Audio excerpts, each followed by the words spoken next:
Hola, ¿qué tal? Seguimos en Marca Empleadora y Talento. Ahora vamos a hablar un poquito de coaching. Y bueno, me van a acompañar, me están acompañando acá Horacio Eduardo Cortese, que es experto en coaching y aprendizaje organizacional, y Natalia Figueroa Morelo, que es consultora de bienestar organizacional y de liderazgo consciente. Muchas gracias por estar con nosotros. No, gracias a Tony. Bueno, Horacio, habla un poquito del coaching en sí.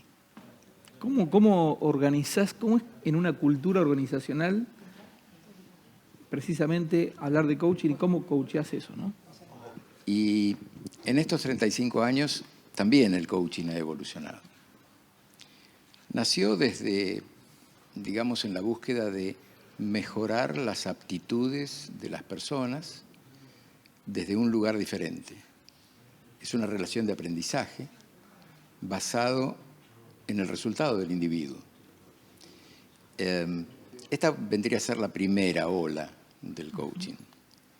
Después nos dimos cuenta que era mucho mejor establecer un vínculo entre el coach y su cliente. Entonces, podemos decir que ese modelo de coaching fue el coaching dialógico, en Latinoamérica conocido como ontológico. Y hoy estamos en una tercera etapa, que es el coaching sistémico. O sea, en esos 35 años ha evolucionado. Primero era una relación de ayuda hacia el individuo, y hoy podemos decir que el coaching aplica a equipos y a organizaciones.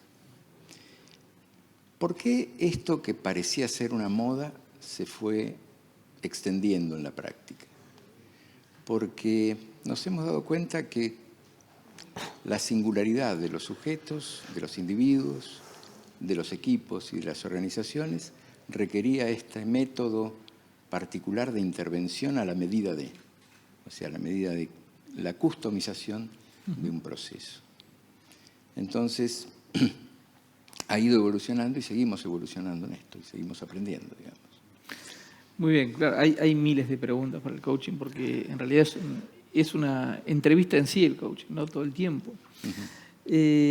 Natalia, yo a vos te quiero preguntar básicamente cómo hacés para, de alguna manera, la palabra no es incomodar, pero sí cómo sacar de la zona de confort a la gente cuando está en una situación que le parece que es la que está bien. Que es cómoda. Está cómoda, y por ahí hay nuevos desafíos, tiene que hacer algo diferente y no se lo cuestiona. Bueno, ¿cómo haces? ¿Cuál es ahí el trabajo, ¿no? A ver, uno está acostumbrado a estar en su zona de confort porque se siente cómodo, por más que esa zona de confort sea incómoda y nos conduzca siempre a los mismos resultados. Claro, entonces, ahí está la clave, ¿no? Partimos de la base, si el resultado es un éxito es una cosa, pero si los resultados no son los deseados, es algo que tenemos que rever qué es lo que nos está pasando.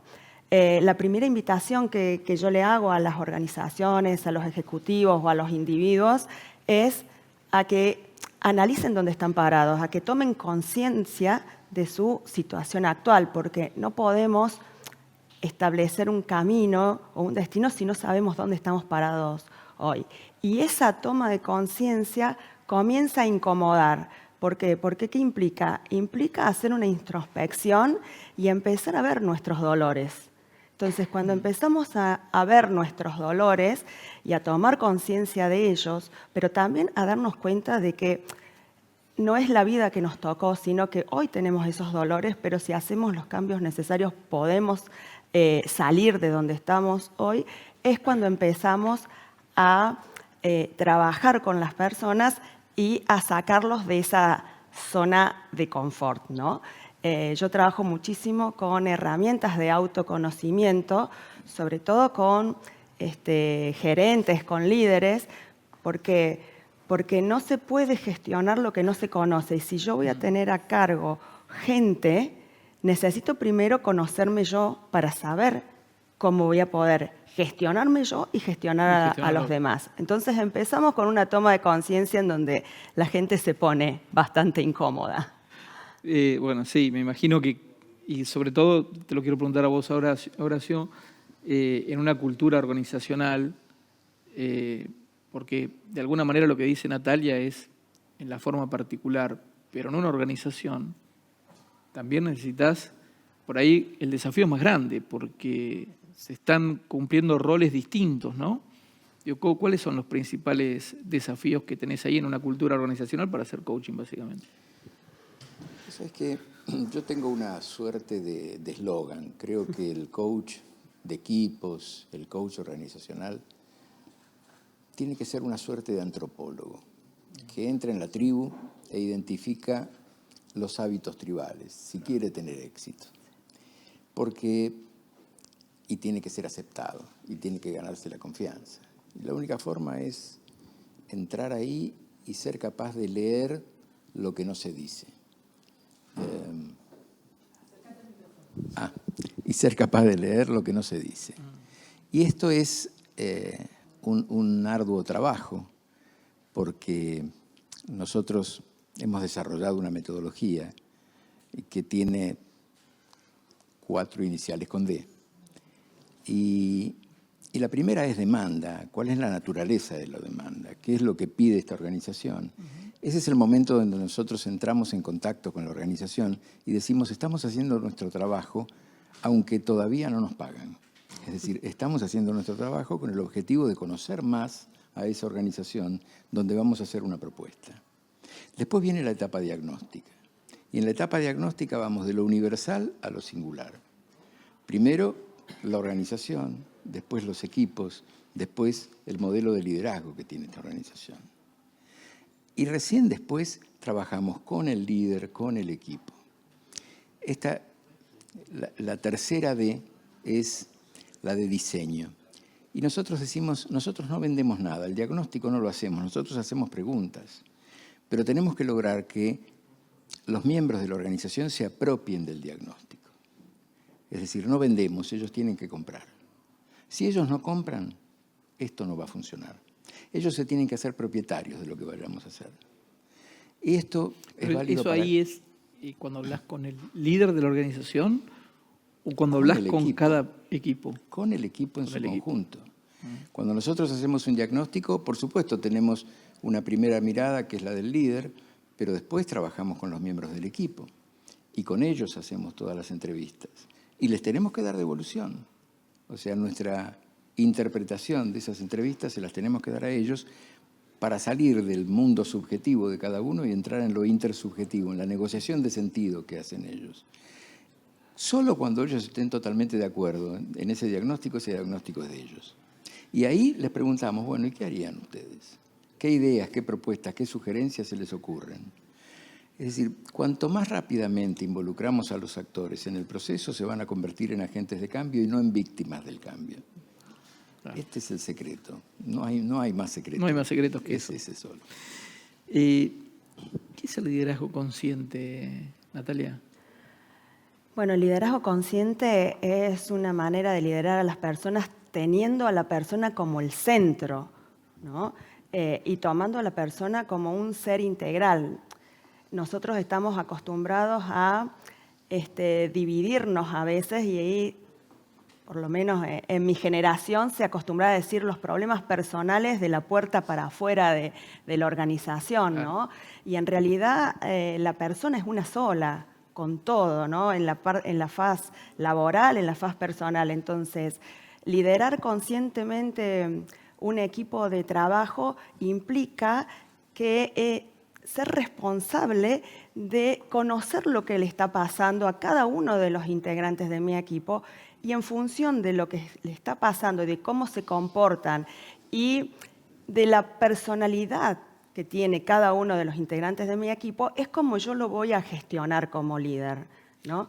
¿Es tener empatía también con la gente? Es tener empatía. Básicamente decir, bueno, comprender un poquito la situación y a lo mejor si hago esto va a tener un resultado mejor. Exacto, es tener totalmente empatía, es ponerme en el lugar del otro, es saber que hoy no le puedo exigir tanto en función de los resultados de esta persona porque tiene tal situación, pero sí puedo exigirle al otro porque está bien, ¿no? Es ir midiendo de manera individual cómo está cada uno de los miembros del equipo, tomando siempre a la persona. Cuando hablo de liderazgo consciente, hablo de esto, ¿no? Siempre lo digo en las organizaciones, es tratar de alinear los objetivos personales de cada integrante de mi equipo a los objetivos organizacionales. ¿Para qué? Para mejorar la calidad de vida, no solamente de mi equipo, sino de la organización, ¿no? Convengamos que una organización es una entidad compleja, compuesta por distintos sistemas individuales que son diferentes. Cada uno viene a la organización con un sistema de creencia, con un sistema educacional, con un nivel de conocimiento totalmente diferente, que confluyen y todos tenemos que ir hacia el logro de un objetivo común. Entonces, liderar conscientemente esos sistemas individuales implica poder conocerlos y acompañarlos, sostenerlos.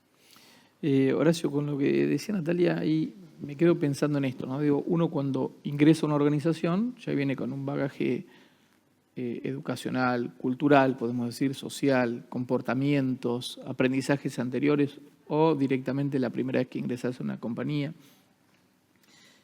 Me imagino que también a la hora de ver esa perspectiva vos como coach, tenés un panorama totalmente distinto de cada una de las personas, o podés comprender a cada una de las personas, como que las podés disociar de la organización, si las podrías poner también en otra organización.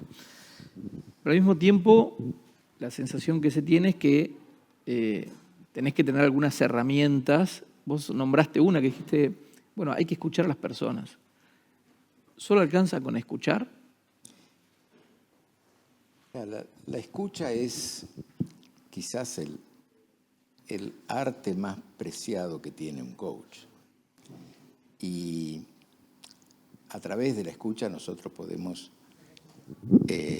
comprender cuál es el modelo mental que trae esa persona, desde dónde viene, cuáles son sus creencias, algunas limitantes y otras no tan limitantes. Ahora, sabemos que la persona cuando llega a una compañía y decide entrar en la compañía porque lo han seleccionado y él también seleccionó esa compañía, en ese momento esa persona tiene que prescindir de algunas de sus creencias y valores para adaptarse a las creencias y valores que esa organización tiene, que esa cultura tiene. Es decir, siempre los sistemas sociales son, por un lado, restrictivos y por el otro lado son facilitadores. Y uno tiene que hacer el balance, a ver, ¿me conviene porque los aspectos facilitadores de esta cultura favorecen lo que yo quiero hacer? Por supuesto, voy a entrar en negociación de mis metas con las metas de los demás. Por supuesto que nadie hace esto conscientemente. Nosotros sabemos que es el proceso de socialización lo que lleva a un individuo a dejar de ser periférico para llegar a ser miembro pleno, para que sea aceptado por la organización. Y ese proceso, muchas veces nosotros tenemos que ayudar a los líderes que comprendan ese proceso, esa curva de aprendizaje. Y creo que este es yo digo, pasar de la escucha a la acción. A la acción. Y desde esa escucha nosotros podemos acompañar a los líderes para que tomen decisiones. Nosotros no tomamos decisiones, asesoramos a los otros para que las sepan tomar. Claro, para que las sepan tomar. O para que las tomen. Claro. Después capaz que toman otras igual. Vos fíjate que una organización aprende cuando los actores claves adquieren el conocimiento y tienen la capacidad y la voluntad de aplicar ese conocimiento en la toma de decisiones. Si no toman decisiones, la organización no aprende. Muy bueno. Natalia, justo con lo que decía Horacio, ¿no? Porque acá estamos intervenidos de alguna manera por la tecnología en los últimos años, que de alguna manera hizo una irrupción muy importante en todos los rubros, ¿no? Y hoy te encontrás con líderes que tienen por ahí la experiencia y no tienen el conocimiento que tienen por ahí generaciones más jóvenes con respecto a la tecnología en sí en diferentes trabajos. ¿Cómo crees que puede convivir, digamos, porque de alguna manera cuando haces ese aprendizaje que decías y contabas, me quiero imaginar que hay una diferencia entre la experiencia y por ahí el que lo sabe hacer pero no tiene la experiencia? ¿Cómo se lidera solo con eso y sin el conocimiento. Hay una diferencia generacional muy grande, no solamente con las cuestiones tecnológicas, sino Digo que, tecnología como una... sí, ¿no? sino que las nuevas generaciones tienen otra concepción con respecto al trabajo y trabajan para vivir. Y lo que antes nosotros creíamos que la estabilidad laboral y estar 20 años en una empresa lo era todo, para las nuevas generaciones hoy eso no va más, Corre. no corre más. Entonces, los líderes no solamente tienen que gestionar toda esta diferencia de manejo tecnológico que traen las nuevas generaciones, sino también estas nuevas maneras de trabajar. Luego de la pandemia, convocar a la presencialidad es todo un desafío para las organizaciones. O sea, hoy quien entra a una empresa, lo primero que está negociando es cuántos días tiene de home office, ¿no? Y hay tareas en donde se puede negociar y hay otras en donde uno tiene que ir presencial. Entonces, el desafío para el líder es muy grande. Y yo vuelvo a insistir en esto, ¿no? En el liderazgo consciente desde el mirar a la persona como una integralidad, ¿no? Y empezar a ver caso por caso qué es lo que está sucediendo y cómo comienzo a negociar con cada uno de los miembros de mi equipo en función de los puntos de dolor y en función de las facilidades que puede tener ese equipo. No es fácil porque estamos en una etapa de transición, ¿no? Generalmente los líderes, gerentes, tienen arriba de 40, 50 y toda la masa que viene es generacionalmente mucho más chica. Entonces, eso nos provoca una brecha que tenemos que ir acortando porque hoy tenemos que trabajar mucho en el líder, mucho en escuchar al líder, no solamente al equipo de trabajo, sino en escuchar los dolores del líder porque no está entendiendo, le cuesta por ahí entender este cambio en la modalidad de trabajo, ¿no? Antes, si nos quedábamos mucho tiempo en la empresa, éramos personas productivas.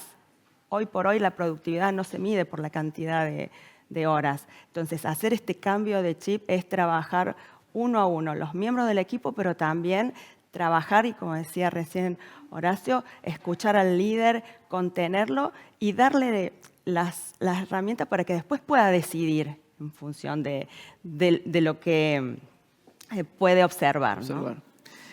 Nos queda un minuto. La última pregunta, quiero que la compartan. Básicamente, en todo esto, ¿cómo funciona la inclusión en sí hoy?